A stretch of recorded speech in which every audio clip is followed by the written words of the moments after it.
majina yangu ni Sela Aimba. Ninauza hapa soko Mjinga. Soko Mjinga tuko na tabu. Hii soko iliitwa soko Mjinga mpaka hata sisi wetu tuko hapa tumekuwa wajinga kweli. Na hii soko ndio inatoa pesa mingi hapa kwa county. Tunasikia vibaya kabisa. Tuko na usuni. Tunachukua vitu na bei kali na inaenda na maji. Sasa tunaweza fanya namna gani jameni, serikali mtusaidie. Tuko na tabu kabisa. Tuko na tabu.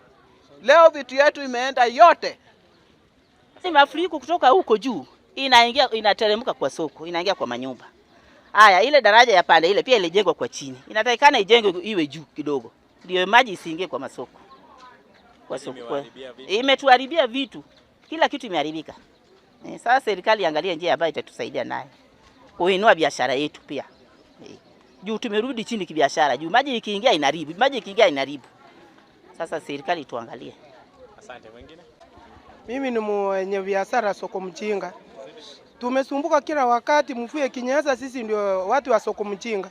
Sisi ndio tunakuwa na hasara kila kitu.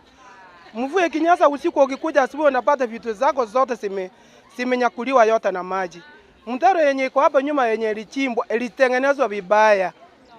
Serikali yetu tuhurumie soko Mjinga, na hii soko hizi ni soko ya maana. Hata kama ni soko Mjinga ni soko ya maana. Lakini vitu yetu inaenda kila wakati kila mara. Mtuhurumie. Kama mmeleta watu yetu hapo wa serikali yetu, mtukumbuke na mjue ya kwamba tumepata hasara kila wakati.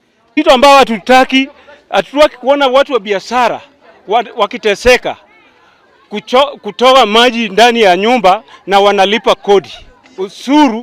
Usuru kila pale tunatoa usuru yetu, hata tutelewi hata siku moja, hata kama ni holiday tunatoa. Na wakikataa kusikia sisi, from Monday next week hatutatoa usuru. From Monday next week kila mtu hatutatoa usuru hapa, kwa maana tunapata shida. Mimi naitwa Sabina Okode, naongea kutoka soko ya Homabay County ambayo tunafanya biashara ya kuuza vitu mbalimbali.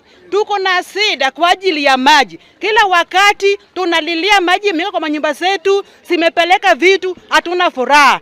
Kuhusu mambo ya ng'ombe. Ng'ombe inatusaidia. Tuwezi hata kwenda kwa choo kwa ajili ukienda kota mahali ng'ombe inaharibu vitu. Mbuzi pia zimejua kwa soko. Na kila wakati tunalilia mambo ya mbuzi. Hakuna siku mmesikia kilio yetu mkakuja mkutasaidia. Tunaomba mama county, kama sio hivyo, kutoka juma ijayo next week Monday, hatutatoa usuru.